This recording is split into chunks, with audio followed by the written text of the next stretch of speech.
Entrepreneurs from around the country are in Austin this week, hoping to find the key to launch their business into success. They're attending a two-day conference put on by Austin entrepreneur Ryan Moran, who is also the host of the Freedom Fast Lane podcast, which is ranked in the top 20 on the iTunes Marketing and Management chart. And Ryan is here with us this morning to talk about it. Good morning. Thanks for being with us. Thank you for having me. It's great to be here. So what's your story? How did you become a quote-unquote entrepreneur? I was born an entrepreneur. Came out of the womb an entrepreneur. My first business, I like to say, was when I was 5 years old. I drew hand-drawn pictures with a pen and paper, took it door to door and tried to sell them for a penny each, and I made 5 cents that night.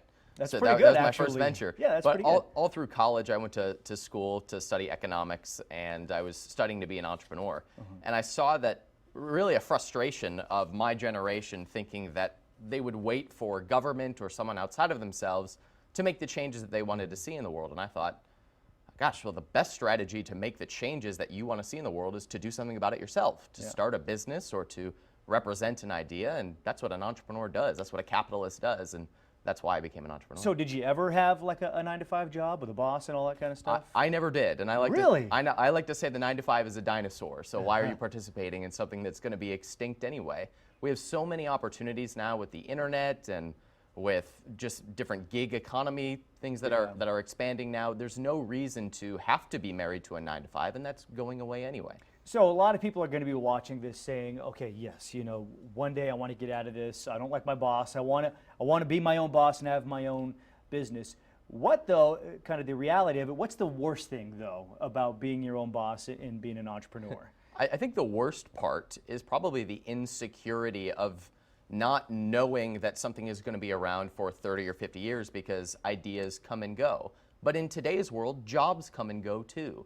Jobs, the idea of being in a career for 30 years and having a pension when you retire, it's an old idea. That's something that is going away quickly. So entrepreneurship isn't any more risky. I'd like to say it's less risky than having a traditional career because you are actually Why is that? Because you're the one in charge, essentially? Well, because you're being rewarded for the value that you bring to the marketplace. You have skin in the game, and it makes you more accountable to your clients and your customers. And you are not allowed to get away with as much when you're accountable to a group of people who are paying for your product or service. So somebody's watching this then, and they're saying, you know, I've had this idea.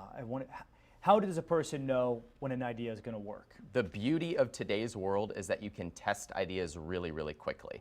Anybody can start a blog, a YouTube channel, a podcast, and when you have about 1,000 followers, when you have about 1,000 people who choose you for their information, who choose you for your opinions, that's really when you can prove a concept. There's also services like Kickstarter and Indiegogo and Amazon.com where you can put up products within days and have people voting for your product, have people choosing you out of everyone else, and that can prove a concept even before you put any money down for a product or something that you're going to develop. Hopefully one day people can be out there on their own. Ryan Moran, thank you very much. By the way, the website, capitalism.com, getting up and running right now. That's right, it launches in July.